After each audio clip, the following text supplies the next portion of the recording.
బెండకాయలు, 4 టమాటాలు, 3 ఉల్లిగడ్డలు, కరివేపాకు, ధనియాల పొడి, అల్లం వెల్లిగడ్డ 1 స్పూను, 1 స్పూను కొబ్బరి పొడి, కొద్దిగా కారం సరిపోయేంత కారం, పచ్చికారం.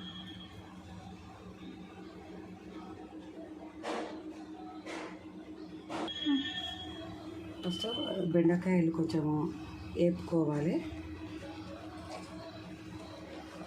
వేపుకుంటే జిగురు పోయి బెండకాయలు సూపర్గా అవుతుంది.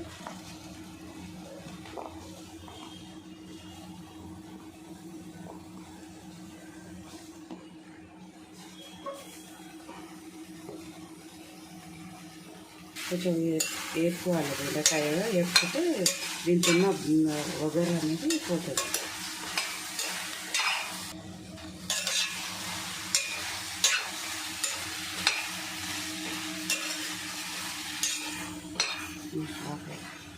ఈ బెండకాయలు అది జిగుటయ్యే వరకు కొంచెం ఆయిల్ ఎక్కువ ఏమి వేయకుండా మామూలుగా కొంచెం వేపుకోవాలి. ఫస్ట్ ఎంతసేపు ఇట్లా వేపుకోవాలి? ఒక 2-3 మినిట్స్.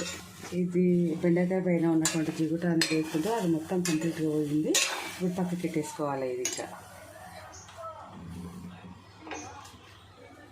వేసుకొని నెక్స్ట్ ఒక బాండి పెట్టుకొని గిన్నె పెట్టుకొని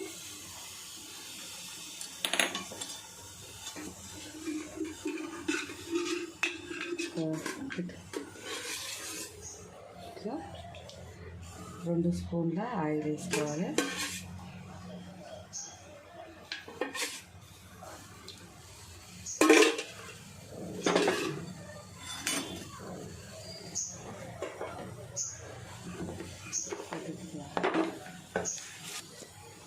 ఆయిల్ ఏదైనా పొట్టిమిరపకాయలు వేసుకోవాలి. ఆయిల్ వేడైన తర్వాత ఒక 2 పొట్టిమిరపకాయలు వేసుకోవాలి.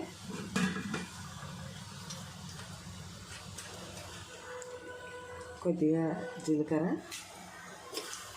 కొద్దిగా ఆవాలు, కొద్దిగా వేగనివ్వాలి.